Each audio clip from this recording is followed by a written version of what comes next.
Hello viewers, welcome to educators.com. This is Venkatramana Gandhi.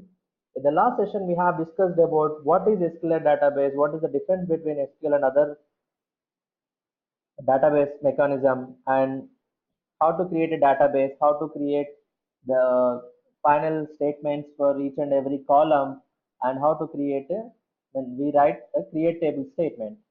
In this session, we'll discuss about the required UI. So to insert the data and to load the data and how to update the data which is already available in the table and how to delete the table. So everything we'll discuss here. For that, we are going to create a small user interface for entries for name, email ID, and ID. And whenever I click on so send button, it will send the data. So here I need 4 buttons, 3 edit text, and 1 text view to retrieve the data. Okay, let us start working on that. Start your studio and open the project which we discussed in our last session. After loading the project which we discussed in our previous video, so nothing but your SQL database application, go to your UI in the UI file, that is your resources, layout, and activity main underscore XML. Defaultly nothing is available inside that. So now we are going to add the values.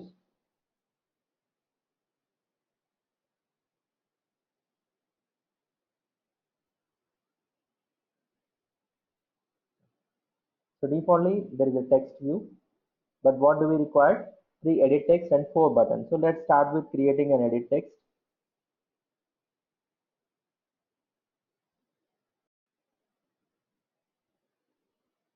Add edit text element. So width as match parent, height as wrap content, and create an ID for this to identify in our activity file. So that is going to enter my name. So I'm giving that as name, or you can give name edit. Currently I'm giving that as name only. And there must be some input type as well. Okay. So input type for this is going to be the text. So simply you can put text or you can say text person name, and there must be a hint to the user. So click this, and this must come from our string resource. So I'm going to give like so name hint, name underscore hint. So it is going to throw an error for us. Open your strings.xml file from the values directory and add the corresponding value here using open editor. So the name is like key is name underscore hint. The value is name. And next, come back here. So this is done. Okay. The next thing is like to enter an email ID.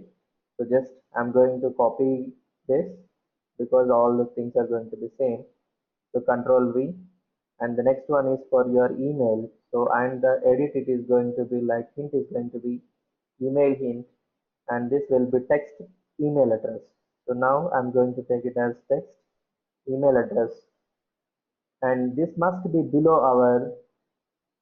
So I'm using relative layout concept. Okay, below our ID name. So save this, and I did not create any hint so far for email. Just add one more key saying that email underscore hint, and the value is like email. So it is done. Now it is showing email,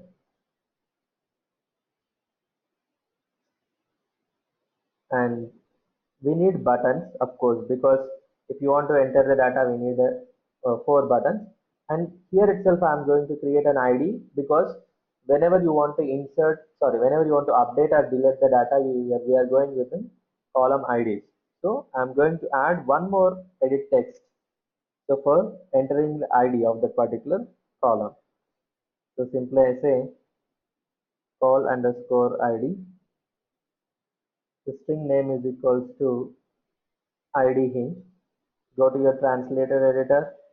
So create an ID. So at the right ID. So since I have given like ID hint, so just change it to ID underscore hint.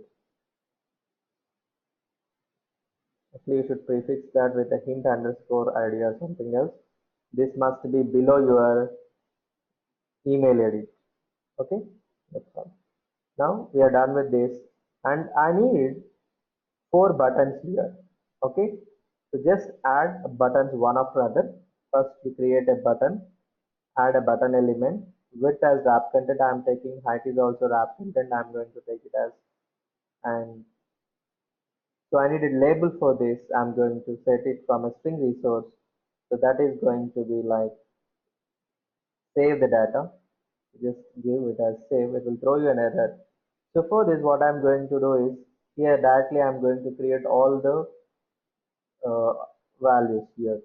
So I set that as for save. The corresponding value will be save in uppercase, and create one more key to load the data. So I'll say load, LOAD load, or retrieve. That is up to you what you provide. And the next is update. So update uppercase, and the last key is delete, and the corresponding value on that button, which I'm going to create in a future.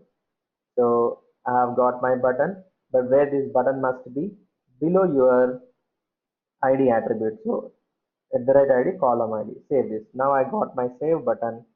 So this is how we do it. And we need the corresponding function for the button also. So we'll discuss that later. So in this session, we'll discuss only the UI part. Okay, I got a button. So I need three more buttons.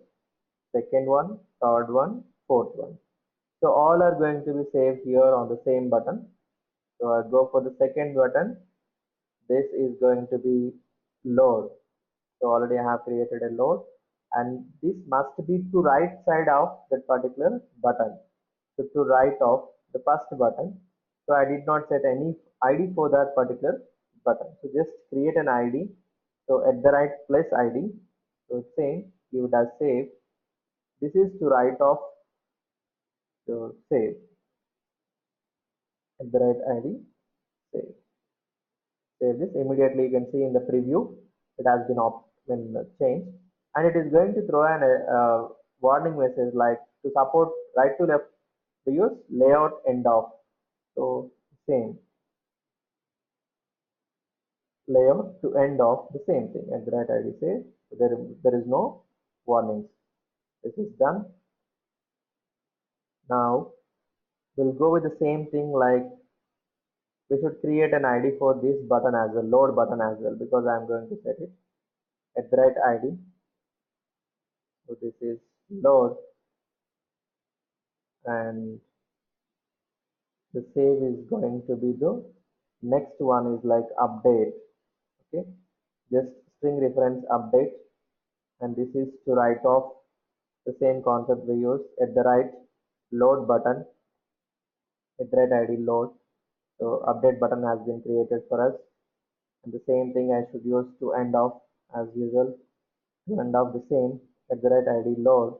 And even we need an ID for this button as well, so because I am going to refer this in the future for delete button at the right ID. So create an ID as update. And now for the last button, add this here. So to write off or to end off your particular at the right ID update, and the same another attribute also you should add. So like to write off, and finally it's all done. Okay, so now we got at all this. The thing is, actually I have a text view that should be placed at the bottom of the screen, so to load my data. So the text is going to be like what, instead of hello world I'm going to change it from my strings.xml file.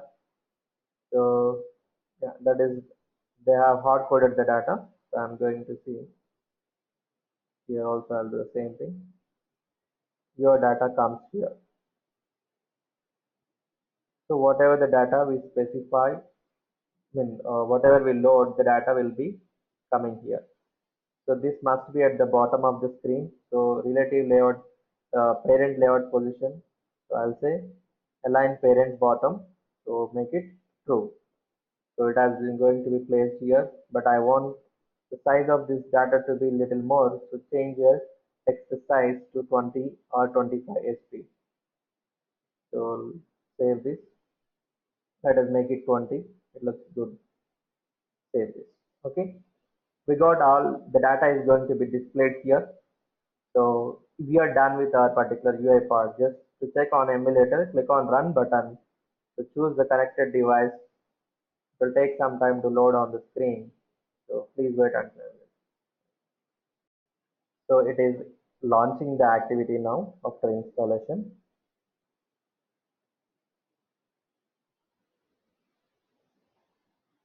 Yeah, successfully we got our data here. Okay, even if you want, you can change the text color here. We'll do that later. Okay, so this is all about creating the UI with the required fields for us. So in the next session, we'll discuss how to insert the data to the database. Thanks for watching educators.com. Let's catch up in the next session.